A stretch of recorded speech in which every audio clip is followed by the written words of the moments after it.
BKR polytechnic college, Palsanda, Murshidabad.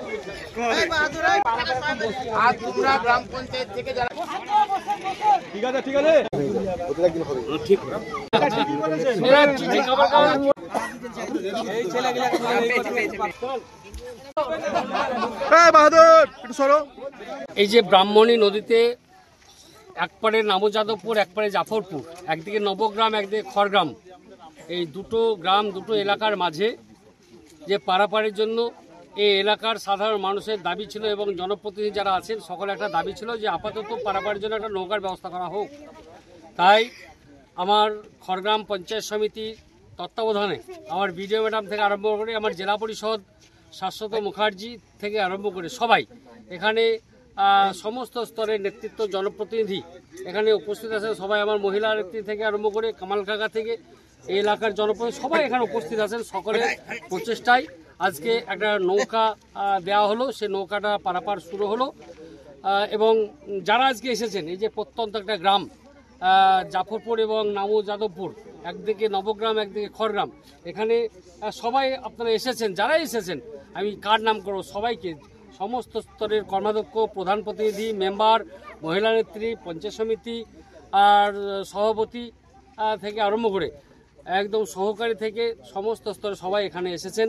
এবং সবাইকে গুছিয়ে নিয়ে আমার বিডিও মিলনী দাস মহাশয় উনি এসেছেন। সুতরাং সকলের উপস্থিতি, সমস্ত স্তরের জনপ্রতিনিধি, নেতৃত্ব, সমাজসেবী সকলের সহযোগিতা আজকে একটা নৌকা প্রদান করা হলো। এবং আমরা বারবার এসেছি, গতবার বন্যার সময় এসেছিলাম, এসে বাচ্চা দেখে গেছিলাম। পাশাপাশি এলাকার দাবি ছিল ঘাটে একটা হাইমাস লাইট দিতে হবে, সেটাও দিয়েছি। নৌকার দাবি ছিল, সেটাও দেওয়া হলো। এখন মানুষের ডিম্যান্ড, চাহিদা আমরাও জানি, সেটা আমরা প্রত্যেকটা ইঞ্চি মাটি চিনি এলাকার। সুতরাং এখানে একটা ফুট ব্রিজের প্রয়োজন আছে। প্রথমত সেটা 4 ফিট যাতে হয় ফুট ব্রিজ, এরকম একটা ব্যবস্থাপনা ছিল। সেটা আমরা এক্সটেন্ড করি যাতে 8 ফিট বা তার বেশি হয়।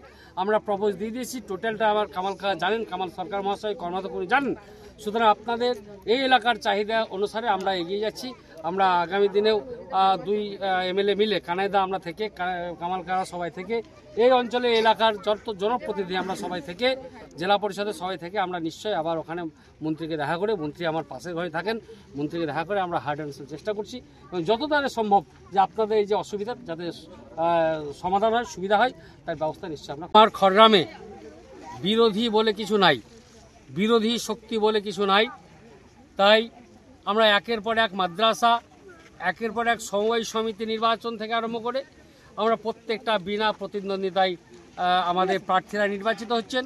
অর্থাৎ বিরোধী যারা আছে তাদের প্রার্থী দেওয়ার ক্ষমতাটুকু নাই, সেটা বুঝতে পারছেন। এবং বিরোধী যে দল আছে তাদের মধ্যে থেকে তারা বলছে যে তাদের যারা নেতৃত্ব তারা অযোগ্য। সুতরাং তাদের কোনো সংগঠন নাই, আমার দলের সংগঠন আছে। এবং আগামী দিনে আমাদের আরও কিছু নির্বাচন আছে 12টি অঞ্চলে, সেগুলো আমরা সব আলোচনা করে বিনা প্রতিদ্বন্দ্বিতায় সেগুলো নির্বাচিত করব। সুতরাং আমি মারগ্রামের যে সমবায় সমিতি নির্বাচনটা হয়ে গেল, সেখানকার আমার নেতৃত্ব থেকে আরম্ভ করে যারা নির্বাচিত হয়েছেন, যারা নির্বাচিত করেছেন, সকলকে আন্তরিকভাবে সাধুবাদ জানাই, ধন্যবাদ জানাই। এবং এইভাবে গুছিয়ে নিয়ে সবাইকে আলোচনা করে আমরা কাঁধে কাঁধ মিলে, হাতে হাত মিলে এলাকা উন্নয়ন করব। আমরা মমতা বন্দ্যোপাধ্যায় হাত শক্ত করব। তাই একের পর এক বিভিন্ন নির্বাচন আমরা বিনা প্রতিদ্বন্দ্বিতায় আমাদের দল জিতে আসছে, নির্বাচিত হচ্ছে। এটা মানুষের দু আশীর্বাদ। তাই মানুষকে আমি আন্তরিকভাবে সালাম, আদাব, নমস্কার, শুভেচ্ছা এবং ধন্যবাদ জানাই। BKR পলিটেকনিক কলেজ, হাজার হাজার ছাত্রের ভরসা। নবাবের জেলার স্বনামখ্যাত পলিটেকনিক কলেজ। সরাসরি ভর্তি চলছে পলিটেকনিকের সমস্ত কোর্সে। যোগ্যতা মাধ্যমিক বা সমতুল। ভোকেশনালের ছাত্রছাত্রীরা 2য় বর্ষে সরাসরি ভর্তির সুযোগ পাবেন। কলেজের নিজস্ব হোস্টেল ও যাতায়াতের সুব্যবস্থা রয়েছে। স্কলারশিপের ব্যবস্থা। সিভিল, ইলেকট্রিক্যাল, মেকানিক্যাল সহ সমস্ত রকম কোর্সের ভর্তির সুযোগ নিতে আজই যোগাযোগ করুন। মুর্শিদাবাদের সদর শহরের একদম পাশে BKR polytechnic college, Palsanda, Murshidabad.